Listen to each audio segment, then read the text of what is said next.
എന്തുകൊണ്ടാണ് എല്ലാ ഭൗതിക നിയമങ്ങളും സമയം മുന്നോട്ടും പിന്നോട്ടും സഞ്ചരിക്കാൻ അനുവദിക്കുമ്പോഴും നമ്മുടെ അനുഭവം ഭൂതകാലത്തിൽ നിന്ന് ഭാവിയിലേക്ക് മാത്രമായിരിക്കുന്നത്?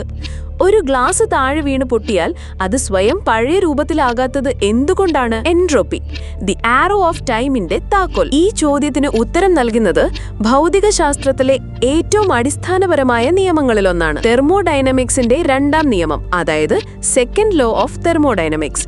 ഈ നിയമം പറയുന്നത് ഒരു ഐസൊലേറ്റഡ് സിസ്റ്റത്തിന്റെ എൻട്രോപ്പി ഒരിക്കലും കുറയില്ല, അതെപ്പോഴും വർദ്ധിച്ചുകൊണ്ടേയിരിക്കും എന്നാണ്. എന്താണ് എൻട്രോപ്പി? എൻട്രോപ്പി എന്നാൽ ഒരു സിസ്റ്റത്തിലെ ക്രമരഹിതത്വത്തിന്റെ അളവാണ്. ഒരു മുറിയിൽ അടുക്കി വെച്ച പുസ്തകങ്ങൾ ചിതറി വീഴുമ്പോൾ ആ മുറിയുടെ എൻട്രോപ്പി കൂടുന്നു. തണുത്ത കാപ്പിയിൽ ചൂടുവെള്ളം ഒഴിക്കുമ്പോൾ അത് മൊത്തമായി കലർന്ന് ഒരേ താപനിലയിലെത്തുന്നു.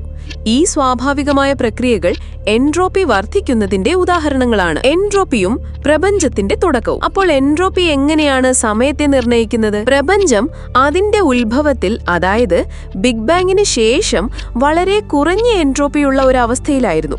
ഇത് ഒരു ക്രമത്തിലായിരുന്നു. അപ്പോൾ സമയം എന്നത് ഈ കുറഞ്ഞ എൻട്രോപ്പിയിൽ നിന്ന് കൂടിയ എൻട്രോപ്പിയിലേക്കുള്ള പ്രപഞ്ചത്തിന്റെ സഞ്ചാരമാണ്. അതുകൊണ്ടാണ് കാര്യങ്ങൾ എപ്പോഴും ക്രമരഹിതമാവുന്നത്, പഴയ അവസ്ഥയിലേക്ക് തിരിച്ചു പോകാത്തതും. നമ്മുടെ ഓർമ്മകൾ പോലും ഈ എൻട്രോപ്പിയുടെ വർദ്ധനവുമായി ബന്ധപ്പെട്ടിരിക്കുന്നു. നമുക്ക് ഭൂതകാലം ഓർമ്മയുണ്ട്, പക്ഷെ ഭാവി ഓർമ്മയില്ല. അപ്പോൾ ചോദ്യം ഇതാണ്, ഈ സിദ്ധാന്തം ശാസ്ത്രലോകത്ത് ഒരു വലിയ ചോദ്യം ബാക്കിയാക്കി. എന്തുകൊണ്ടാണ് പ്രപഞ്ചം അതിന്റെ തുടക്കത്തിൽ ഇത്രയും കുറഞ്ഞ എൻട്രോപ്പിയിലായിരുന്നത്? ഇതിനുത്തരം ലഭിച്ചാൽ സമയം എന്താണെന്ന് നമുക്ക് കൂടുതൽ മനസ്സിലാക്കാൻ കഴിഞ്ഞേക്കാം. അപ്പോൾ ഫ്രണ്ട്സ്, സമയം എന്തിനാണ് ഒരു ദിശയിൽ മാത്രം സഞ്ചരിക്കുന്നത് എന്നിപ്പോൾ മനസ്സിലായില്ലേ? എൻട്രോപ്പി എന്ന ഈ ആശയം നിങ്ങളെ അത്ഭുതപ്പെടുത്തിയോ? നിങ്ങളുടെ ചിന്തകൾ താഴെ കമന്റ് ബോക്സിൽ ഷെയർ ചെയ്യുക.